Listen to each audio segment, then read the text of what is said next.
Pak, silakan dilanjut Pak. Lanjut yang mulia, bab 1 pendahuluan. Majelis Hakim yang terhormat, penuntut umum yang kami hormatin, dan sidang yang kami muliakan. Sebelumnya kami menyampaikan puji syukur kepada Tuhan Yang Maha Esa atas kebaikannya kepada kita semua, sehingga kita dapat menghadirkan persidangan pada hari ini. Dan kami juga mengucapkan terima kasih kepada Majelis Hakim yang telah memberi kesempatan kepada kami dan terdakwa untuk menyampaikan nota keberatan terhadap eksepsi atas surat dakwaan yang dibacakan jaksa penuntut umum pada Komisi Pemberantasan Korupsi, selanjutnya disebut jaksa penuntut umum, pada sidang pada tanggal 12 Februari 2025. Setelah mendengar dakwaan yang dibacakan oleh jaksa penuntut umum tersebut, secara sederhana dapat dilihat kalau surat dakwaan tersebut dibuat oleh jaksa penuntut umum dengan uraian-uraian yang sengaja dibuat dengan tujuan menyudutkan para terdakwa, termasuk terdakwa 2 Donald Sohombing. Padahal uraian-uraian jaksa penuntut umum tersebut sama sekali tidak relevan dengan perbuatan didakwakan kepada yang didakwakan, karena jaksa penuntut umum tidak cermat dalam menguraikan perbuatan-perbuatan yang didakwakan. Perbuatan-perbuatan diuraikan dalam surat dakwaan juga tidak disesuaikan dengan fakta dan keadaan yang sesungguhnya. Bahkan terdapat uraian yang saling bertentangan satu sama lain.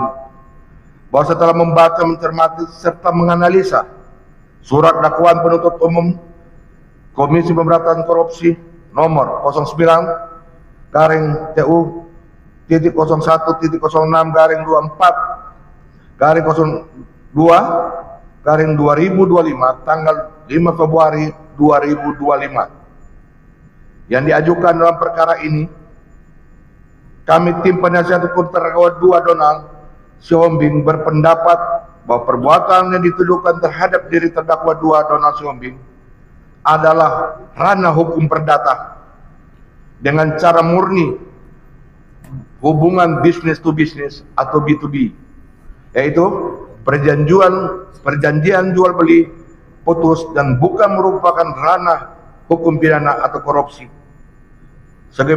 sebagaimana dikonstruksikan oleh penuntut umum Komisi Pemberantasan Korupsi dalam surat dakwaannya.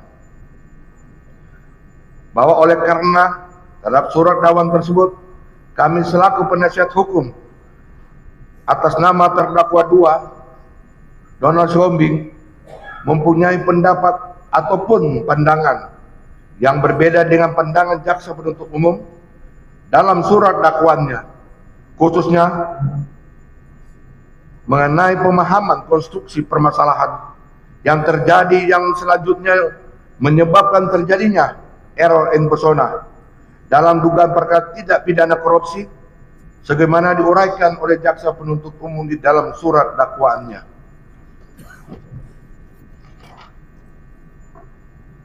Oleh karena itu, perlu kami sampaikan paparan permasalahan hukum yang sesungguhnya, yang sangat penting bagi pemahaman akan kejadian yang sebenarnya terjadi tanpa dilebih-lebihkan maupun dikurang-kurangi, sehingga dapat menjadi personalik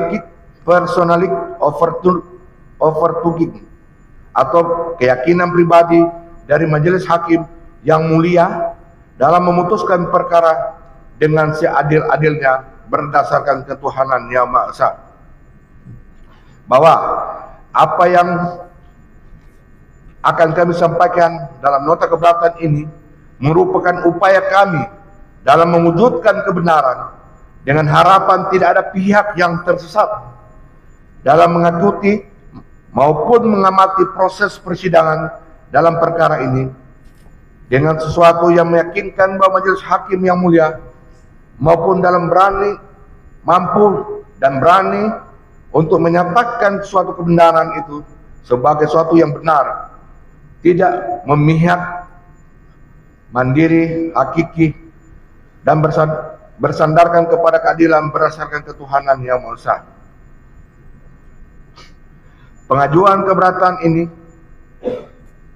adalah dalam rangka mencari dan menemukan keadilan dan kebenaran yang hakiki dalam perkara ini, di mana dengan dihadapkan terdakwa 2 Donald Sombing di depan persidangan ini, hendaknya harus diingat bahwa terdakwa Donald Sombing mempunyai hak hukum dan hak asasi yang harus dihormati dan tidak boleh dicemari dengan prasangka-prasangka buruk, opini-opini serta asumsi-asumsi sepihak, seolah-olah terdakwa 2 Donald Sombing bersalah atau sudah pasti bersalah.